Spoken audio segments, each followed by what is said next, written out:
Un PDG multimillionnaire n'avait pas été proche d'une femme depuis plus de 20 ans, mais tout a changé le jour où sa nouvelle assistante est arrivée. Avant de commencer, n'hésitez pas à laisser un commentaire en précisant d'où vous nous regardez. Profitez de cette histoire. L'ambiance chez Dupont Industries était particulièrement lourde ce matin-là. Les couloirs, habituellement animés, étaient emplis de chuchotements et de regards curieux. « T'as entendu? Jean a embauché une nouvelle assistante » murmurait quelqu'un. « Tu crois qu'elle connaît sa fameuse règle » répliquait un autre. « Je doute, ça va être un véritable désastre » ajoutait un collègue. La règle était simple et sans compromis. Jean n'avait jamais permis à aucune femme de le toucher, même pas un simple poignet de main ou un léger frôlement. Au fil des années, les collaboratrices s'étaient habituées à cette excentricité. Certaines en riaient, d'autres spéculaient sur un traumatisme passé. Mais personne n'osait s'approcher de lui jusqu'à l'arrivée de Sophie Martin. C'était le premier jour de Sophie et elle ne comprenait pas pourquoi tout semblait si étrange. Les regards qu'elle recevait mêlaient pitié et curiosité, comme si elle marchait droit dans le piège. À peine avait-elle franchi le seuil que Nathalie, la secrétaire, s'écria en toute hâte. « Jean a besoin d'une cravate. Va en chercher une tout de suite. » Sophie cligna des yeux, un peu déconcertée. « Une cravate? Je croyais que c'était juste un petit message. » Mais elle ne posa pas de questions et se dirigea directement vers la salle de vestiaire du bureau exécutif. En ouvrant le placard, elle découvrit un problème inattendu. Il y avait environ 50 cravates soigneusement rangées. Quelle couleur choisirait un homme aussi intransigeant que Jean? Se demanda-t-elle à voix haute. Après un court moment d'hésitation, elle saisit une cravate bleu marine, puis une noire, ensuite une grise, jusqu'à ce que, prise de panique, elle finisse par en attraper tout en même temps. Déterminée, Sophie parcourut les couloirs de l'entreprise, les bras chargés de cravates, prête à accomplir sa mission et à partir au plus vite. Elle frappa à la porte du bureau et, en entrant, se retrouva face à Jean Dupont, debout à côté de son bureau, ajustant les manchettes de sa chemise comme s'il venait de résoudre un problème majeur avant même le petit déjeuner. Il leva les yeux et plissa le regard en voyant ce fouillis de cravates. « C'est quoi ce bazar ?» demanda-t-il. Sophie, un peu hésitante, répondit. « Je ne savais pas laquelle vous préfériez, alors j'ai tout apporté. » Jean poussa un long soupir, comme s'il cherchait la patience qu'il n'avait pas, et dit « Donne-moi juste une. » Sur ces mots, Sophie laissa tomber toutes les cravates sur le bureau et dans la précipitation, en choisit une au hasard pour la lui remettre. Jean leva un sourcil en remarquant une cravate à motif, mais en se rendant compte qu'elle arborait un petit imprimé de canard, elle s'empressa de l'enlever. « Pas celle-là. Tiens, celle-ci est bleu marine, » dit-elle en lui tendant la bonne cravate. Il acquiesça brièvement, et Sophie sourit, soulagée d'avoir accompli sa tâche. Juste au moment où elle se dirigeait vers la porte, elle remarqua quelque chose d'étrange. Jean ajustait sa cravate de la pire des manières, la nouant de façon complètement désordonnée, comme s'il se battait contre un ennemi invisible. Sophie ne put s'empêcher de penser que c'était un véritable affront à la bonne tenue de bureau. Sans trop réfléchir, elle s'approcha et dit « Attends, tu l'as fait mal. Laisse-moi t'aider. » Au moment où ses doigts effleurèrent le cou de Jean, quelque chose changea. Il se figea, comme s'il venait de recevoir une décharge électrique. Sophie resta bouche bée. « Mon Dieu, qu'est-ce qui vient de se passer ?» murmura-t-il, les yeux écarquillés. « Tu m'as touché » ajouta-t-il d'une voix tremblante. « Je voulais juste arranger ta cravate » répondit Sophie, encore confuse par sa réaction. « Ne recommence jamais » ordonna-t-il d'un ton ferme. « D'accord, je suis désolé » répliqua-t-elle, sans comprendre pourquoi un simple contact avait déclenché une réaction aussi violente. Jean passa une main sur son cou, comme s'il voulait effacer cette sensation inattendue, sa respiration devenant irrégulière tandis qu'il la fixait, le visage empreint de tourment.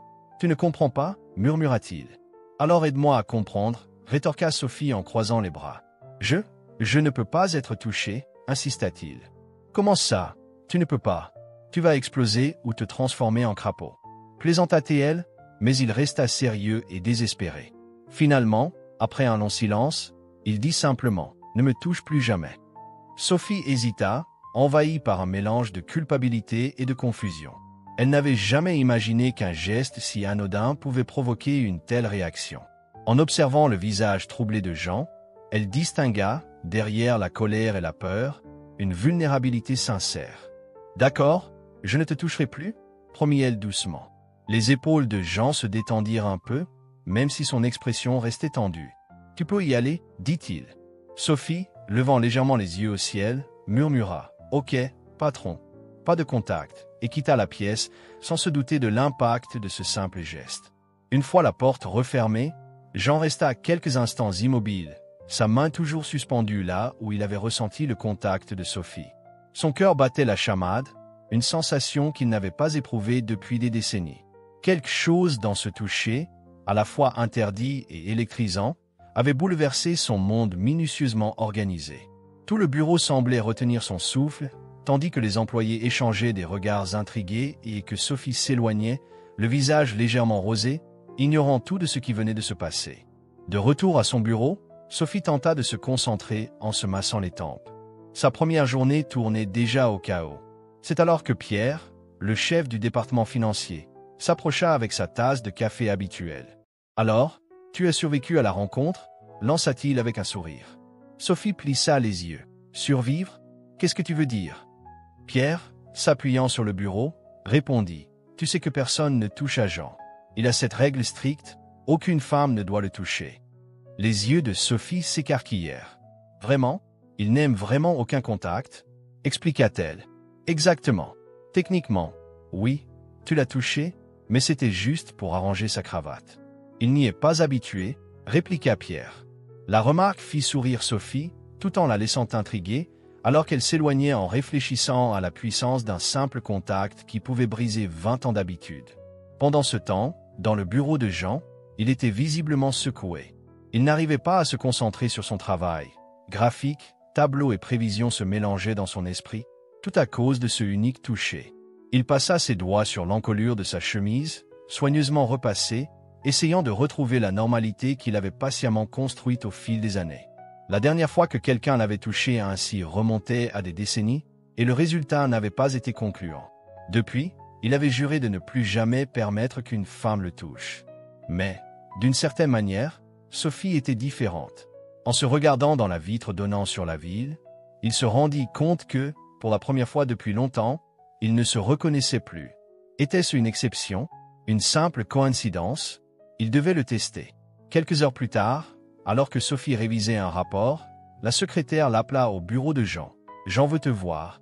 Et n'oublie pas d'apporter le rapport de la réunion avec les investisseurs, il veut que tu le lui remettes en main propre. » Malgré l'émoi qu'elle ressentait encore, Sophie prit les documents et se dirigea vers le bureau. En entrant, elle trouva Jean debout derrière son bureau, affichant cette expression intense et indéchiffrable qui lui était si familière. « Voici le rapport, monsieur », dit-elle en s'approchant. Jean tendit la main et pendant un bref instant, Sophie hésita, se rappelant la réaction précédente. Pourtant, elle lui tendit le dossier.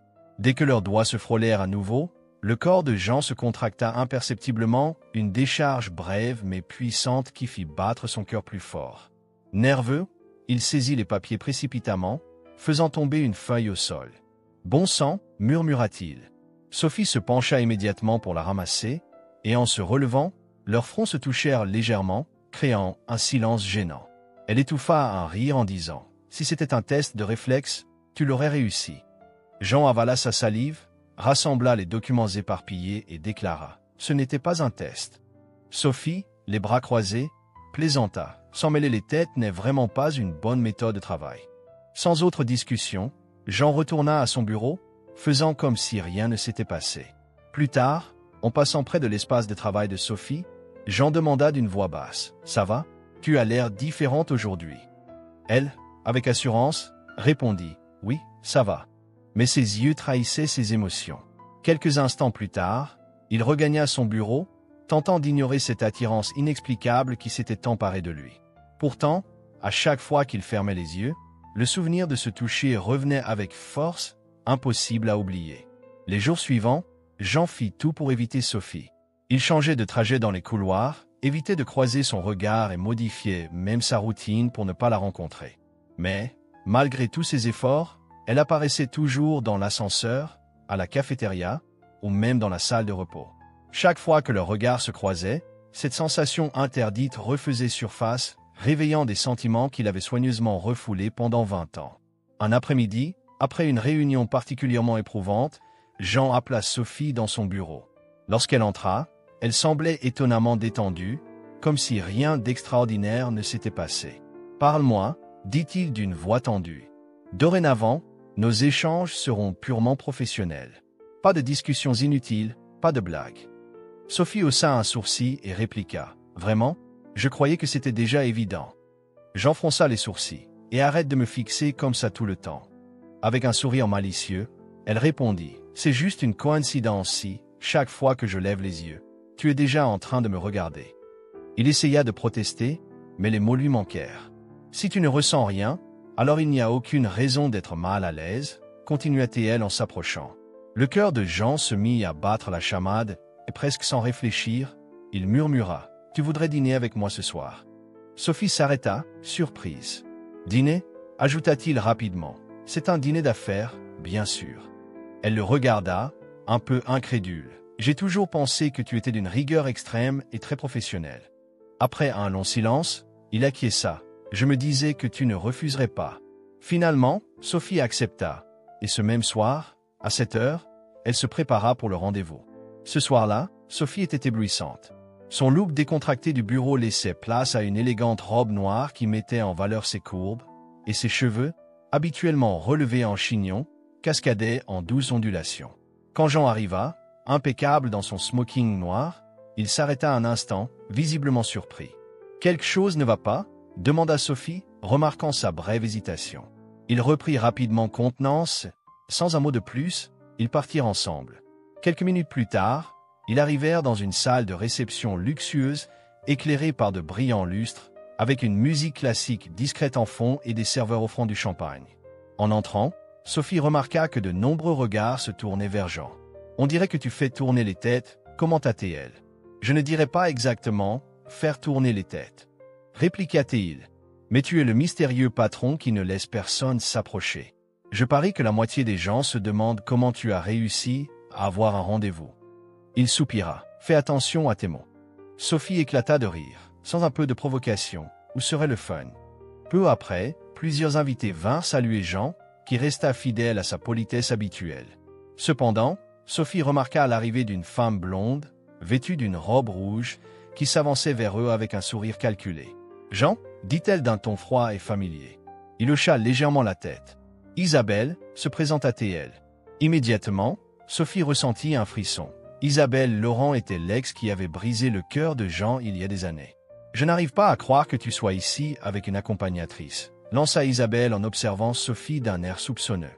Profitant de l'instant, Sophie glissa son bras autour de Jean et sourit chaleureusement.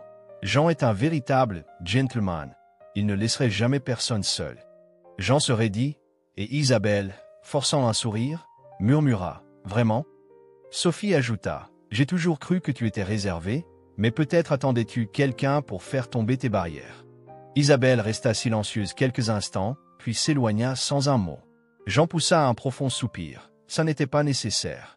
Sophie répliqua d'un ton léger. « Je ne laisserai pas une ex me voler la vedette. Je sais que tu aimes semer le trouble, non ?»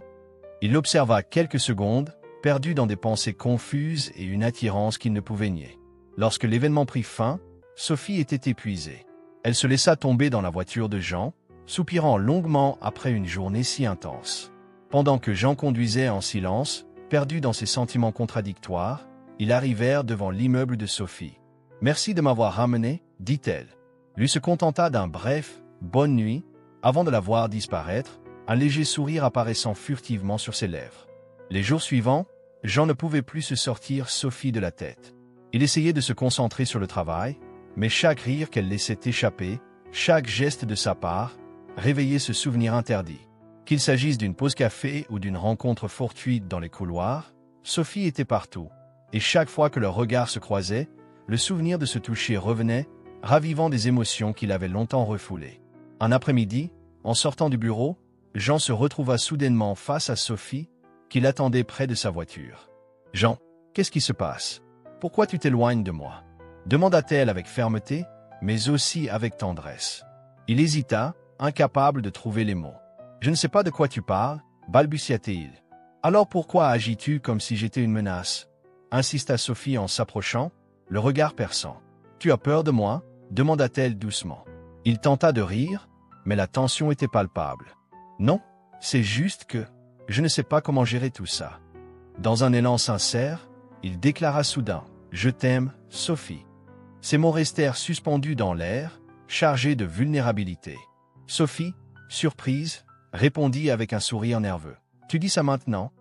Sa voix tremblante continua. « Je sais que j'ai fait des erreurs, que je t'ai blessé, mais je n'imagine plus ma vie sans toi. » Les yeux embués de larmes, Sophie murmura. « J'ai attendu si longtemps pour entendre ces mots. » Avec un mélange d'espoir et de prudence, elle ajouta « Si tu m'aimes vraiment, fais-le-moi sentir. » Sans plus attendre, elle se détourna, laissant Jean désespéré à l'idée de la perdre. Cette même nuit, seul dans son appartement, Jean se sentit complètement perdu.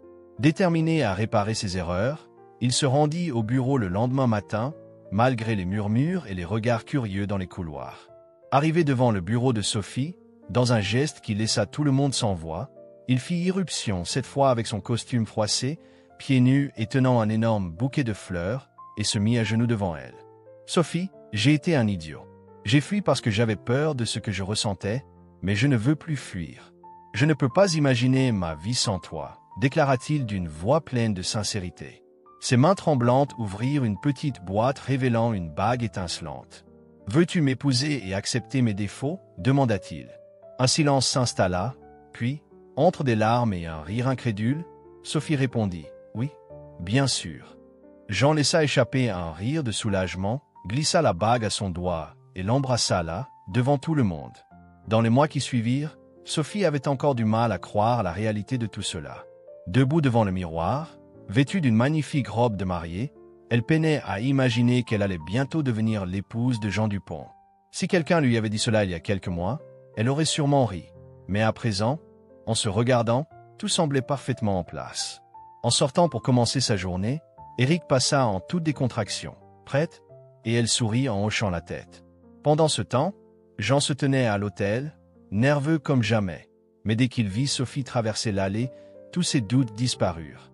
Elle était radieuse, et au fond de lui, il sut que c'était exactement ce qu'il avait toujours voulu. Prenant sa main, il murmura « Tu es magnifique » et elle lui répondit en plaisantant « Et toi, tu transpires ». La cérémonie se déroula de façon émouvante, avec des vœux qui firent rire et pleurer à la fois. Et quand Jean déclara « Je le veux », il le fit sans hésitation, car pour la première fois, il était sûr de ce qu'il voulait. La réception fut inoubliable. Éric prononça un discours si drôle qu'il fit rire tout le monde, et Sophie parvint même à convaincre Jean de monter sur la piste de danse, malgré ses protestations sur le fait qu'il ne savait pas danser. Lorsque les feux d'artifice illuminèrent le ciel, Jean la serra fort dans ses bras et murmura « Je n'aurais jamais imaginé ressentir cela. » Sophie, blottie contre lui, répondit « Prépare-toi, car désormais, tu es à moi pour toujours. » Et, cette nuit-là, Jean ne voulut plus fuir, il voulait simplement rester. Ce qui avait commencé comme une vie régie par des règles strictes et l'isolement s'était complètement transformé avec l'arrivée de Sophie. Leurs regards se prolongeaient, leur contact devenait de plus en plus significatif et une tension silencieuse se tissait à chaque rencontre. Même s'ils continuaient à jouer le rôle de patron et d'assistante, quelque chose de bien plus profond s'était enraciné entre eux. Ainsi, ce qui n'était au départ qu'une règle inébranlable et un cœur protégé par des murs se transforma en une histoire d'amour défiant toutes les attentes. Jean et Sophie apprirent qu'il arrive parfois que laisser entrer quelqu'un en vaut chaque battement de cœur. Leur parcours ne fut pas facile, il fut semé d'incertitudes, de vulnérabilité et de moments douloureux, mais au final, ils découvrirent que la seule voie possible était de l'emprunter ensemble, même si cela signifiait briser toutes les règles qu'ils avaient jadis juré de respecter.